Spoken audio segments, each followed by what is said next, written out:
LWO1 WeatherNet. Liftoff conditions looking pretty good. ESTS is ready for launch. Ignition. Liftoff. Falcon 9 has cleared the tower.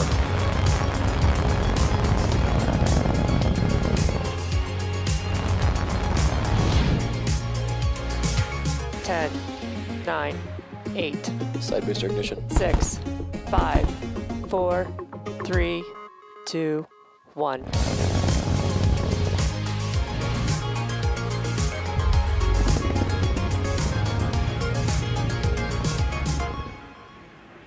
Good evening. It's Tuesday, January 18th, and you're looking at a live view of Falcon 9 as it awaits its 9:02 p.m. Eastern Time launch from Pad 39A at Kennedy Space Center in Florida.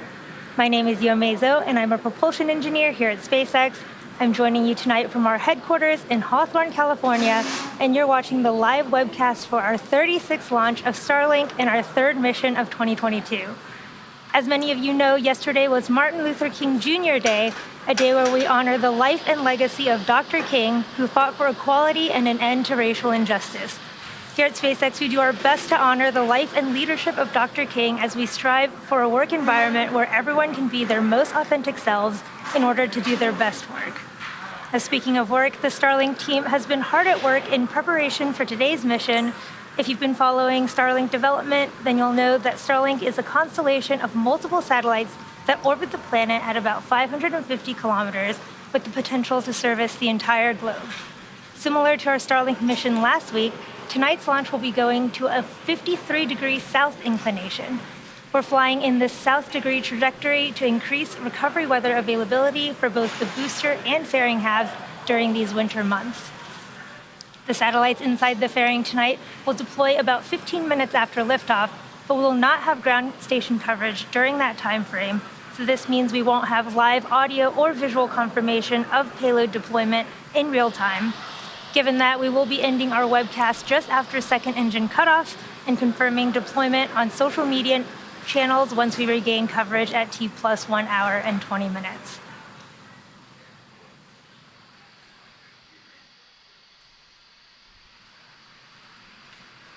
Let's take a closer look at the rocket on your screen. You're looking at a live view of Falcon 9. The two-stage rocket stands 70 meters tall. That's greater than the wingspan of a 747 aircraft. Now, the bottom two-thirds of the vehicle is the first stage.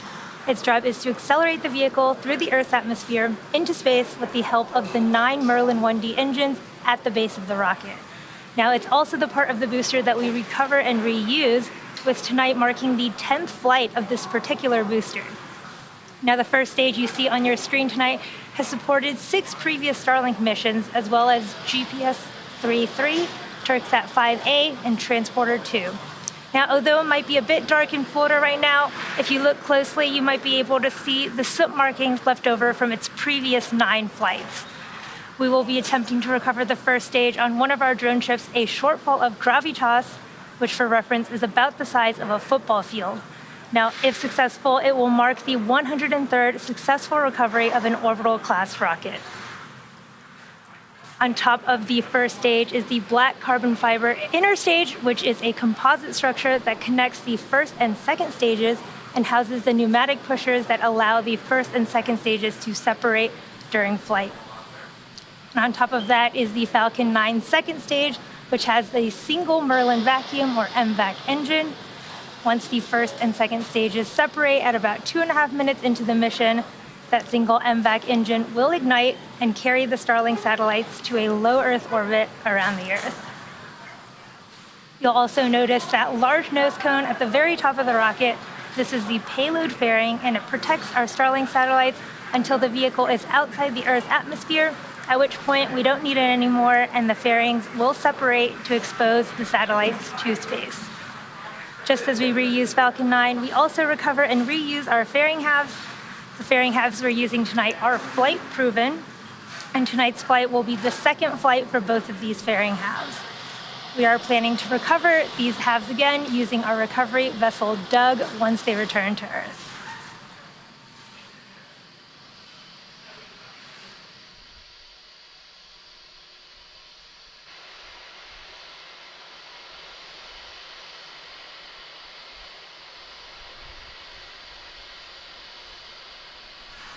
Propellants have been loading on the vehicle since T-minus 35 minutes.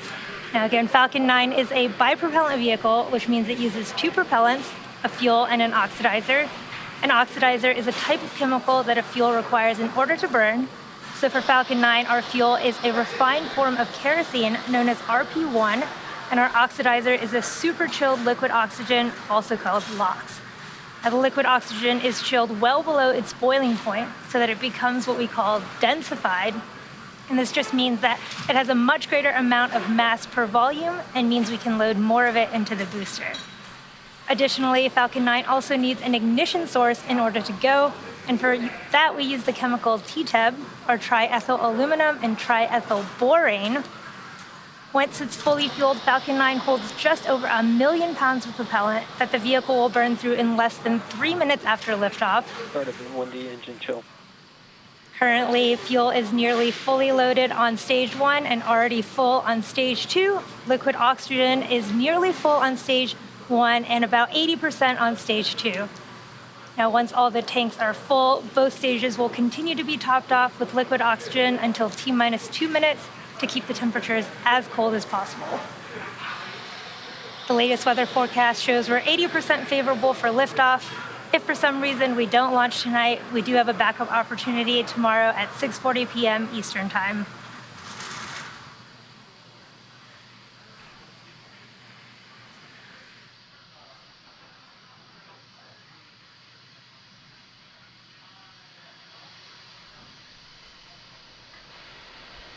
Stage 1 fuel load's complete.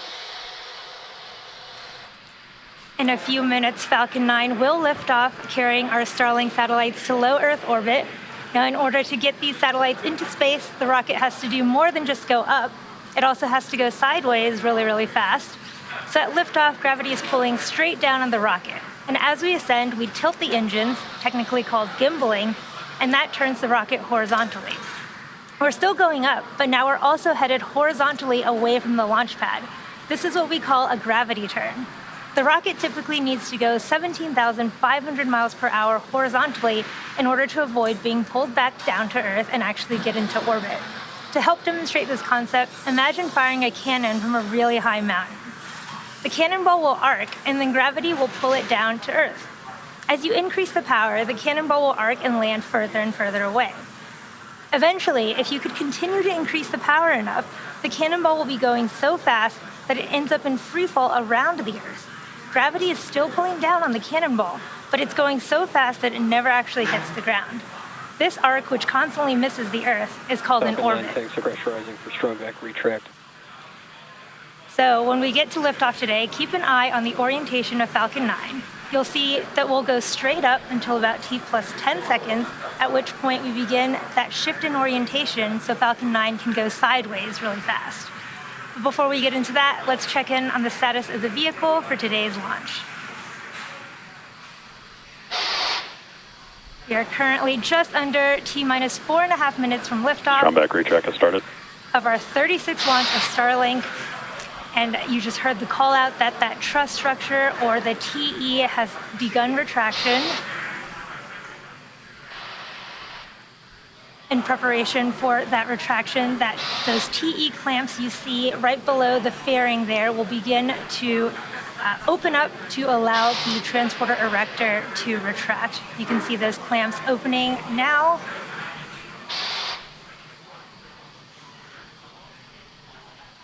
The transporter erector will begin to pull away from the rocket slightly before at T0 the hydraulics will pull the transporter erector even further away from the Falcon 9 as it lifts off. Now again, the TE is the structure that provides liquids, gases, electrical connections to the second stage, as well as air conditioning to the payload fairing and the Starlink satellites. You can see that slow retraction of the transporter erector in progress. At this point in the countdown, both the first and second stages are nearly fully loaded with 1 million pounds of kerosene fuel and liquid oxygen. And those white clouds that you see around Falcon 9 are created when that super chilled liquid oxygen comes in contact with the air in Florida.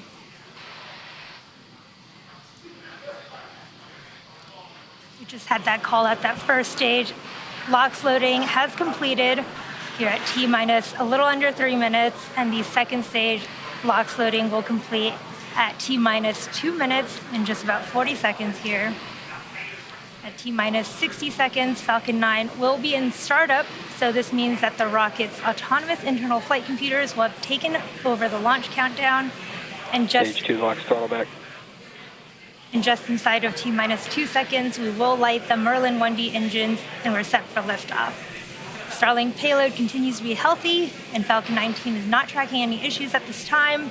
Here at just a little over T-minus 2 minutes, we are moving into the terminal countdown.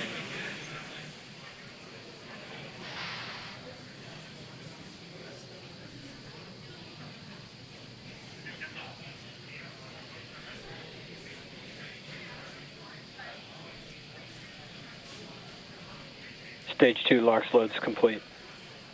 We've finished the second stage liquid oxygen loading. We are now fully loaded with over 1 million pounds of kerosene fuel and liquid oxygen.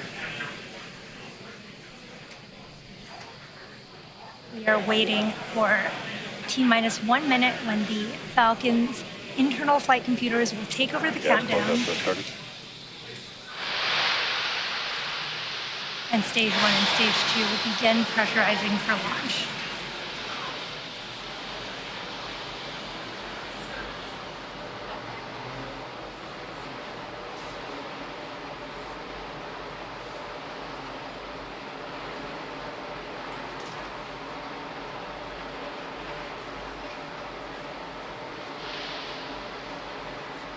Falcon 9's in startup. Falcon 9 is in startup. We're waiting for that final launch director go for launch in just a few seconds.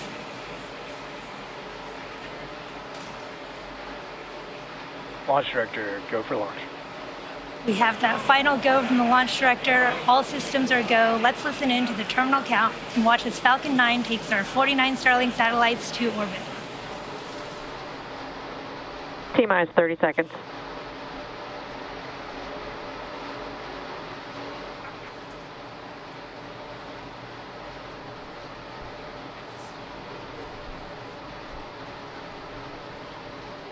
T-minus 15 seconds.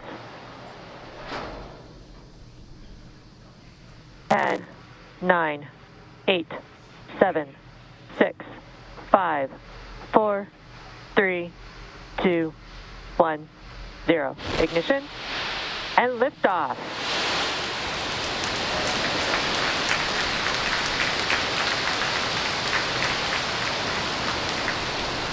Vehicle's pitching downrange.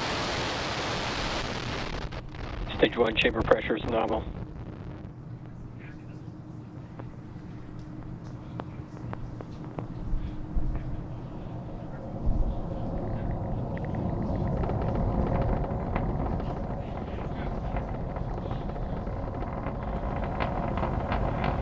Falcon 9 has successfully lifted off from Launch Complex 39A at Kennedy Space Center, carrying our stack of 49 Starlink satellites to orbit. Moments ago, we throttled the engines down Telemetry nominal. in preparation for max Q, or maximum aerodynamic pressure, which will happen here in just a few seconds at T plus 1 minute and 12 seconds. Falcon is supersonic.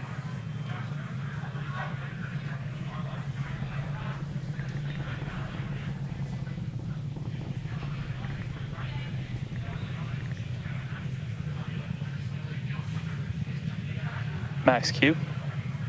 We have just passed through max Q, and this is the maximum aerodynamic pressure that the stage sees.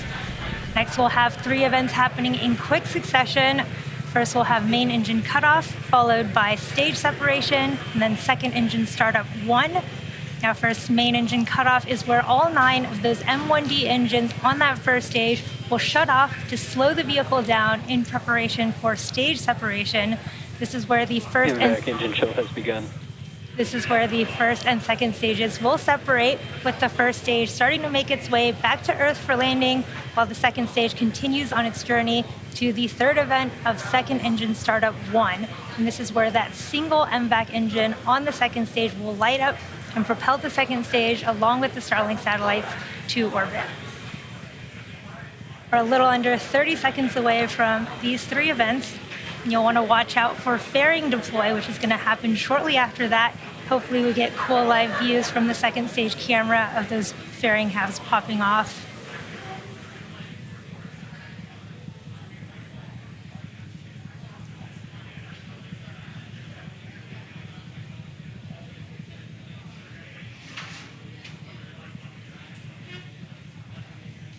MECO. Stage separation confirmed.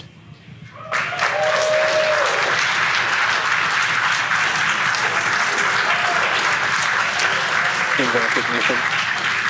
Wow, beautiful views from the first stage and second stage Both tracker stages are there. on nominal trajectories. We did have successful MECO Fairing stage separation separation. confirmed. There's fairing deployment there. Again, what a cool view from the second stage.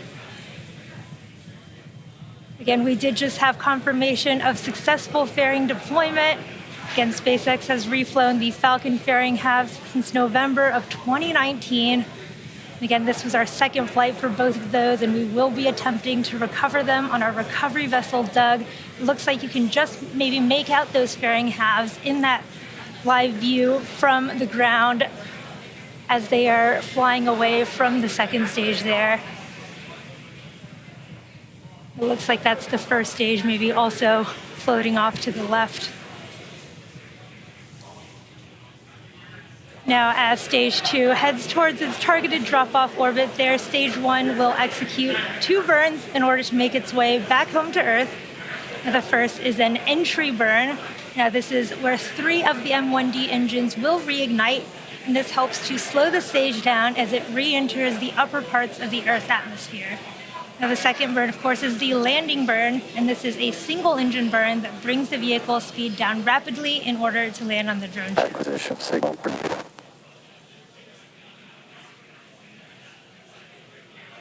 If you're just catching up with us, we had a successful launch of Falcon 9 from Launch Complex 39A at Kennedy Space Center, and you're looking at a live view from Falcon 9's second stage as it is delivering our Starlink payloads to orbit.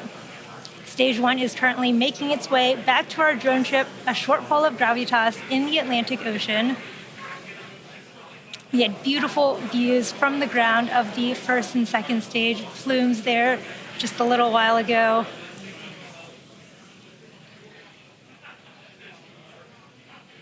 Now, the Merlins on the first stage are optimized for sea level, so these achieve 190,000 pounds of thrust during ascent and descent.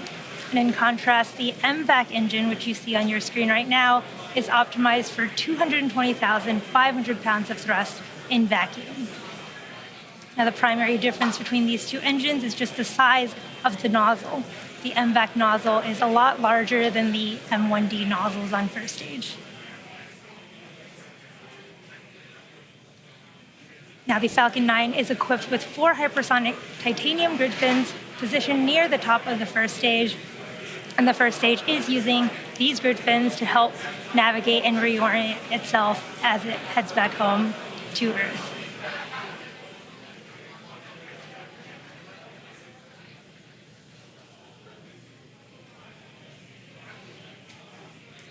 First stage also has an attitude control system, which you can sometimes see puffs of nitrogen gas coming from. And this attitude control system also helps that first stage orient itself as it returns home.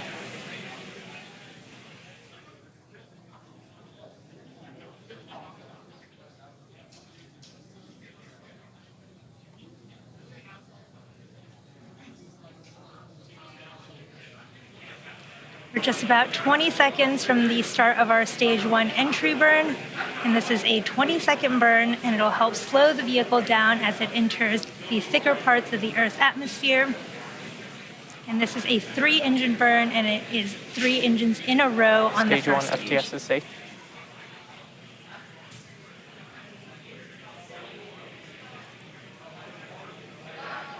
Stage 1 entry burn startup. There's the start of the entry burn on the first stage. You can see those grid fins as the first stage is flying through its own plume there. Stage 2 FTS is safe.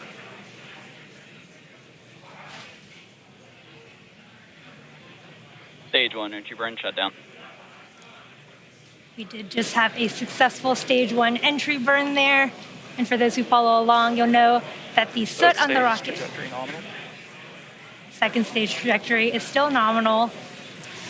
As I was saying, the soot on the rocket indicates that it's been flown before. So the fuel that we use on Falcon 9 is rocket-grade kerosene, or RP1, which is carbon-based. So when it burns, it generates soot. Now, as the booster approaches the landing site and does that long re-entry burn that we saw it fly through its own plume, which deposits that soot back onto the first stage. Now you can see this sometimes on the pad. The soot is still stuck onto the first stage from its previous flights. And if you watch closely to your onboard camera during landing, you might be able to see soot sticking on the lens of those cameras as well. Now coming up in just a few seconds, we will have the start of our Stage 1 landing burn. This will be another about 20-second burn. Hopefully it will land us on our drone ship, a short fall of gravitas. Stage 2, terminal guidance. In the Atlantic Ocean. Stage 1, startup.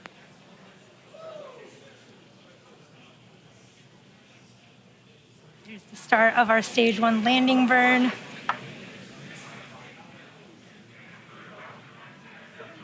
Cool views of the drone ship approaching. Stage 1, landing leg deploy.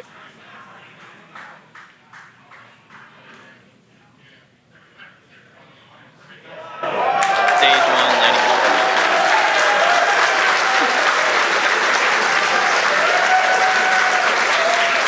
Right there in the middle of the drone ship.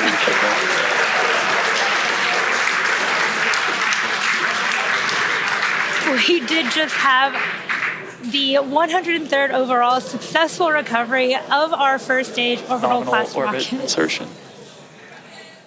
And we just missed it there, but we did have a successful second engine cutoff, and we just got that confirmation of a good orbit from stage 2. Now, next up, we'll have one more burn on the second stage that will position the vehicle for payload deployment. Expected loss of signal, Cape. But we are awaiting the deployment of our 49 Starlink Expected loss satellites, of signal, Bermuda. which is scheduled to occur about 6 minutes from now at T plus 15 minutes. However, you may have just heard the call out for expected loss of signal. Again, this means we won't have live audio or visual confirmation of payload deployment due to lack of ground station coverage, but we will acquire signal with our ground station in Kodiak, Alaska at T plus 1 hour and 20 minutes. So for those of you who are interested, we will keep the audio-only countdown nets up on our YouTube channel, and we'll confirm successful payload deployment on our social media channels. But with that, that brings tonight's webcast to a close. Thank you to the Range and Federal Aviation Administration for supporting tonight's mission, to all of our viewers, as well as our Starlink customers. Starlink is live in Slovakia and Slovenia, and that means we are now live in 27 countries and regions around the world. To learn more about Starlink or to find out if service is available in your area, head over to starlink.com. Be good to one another. Thanks for joining us. Have a great evening. And as always, see you next time.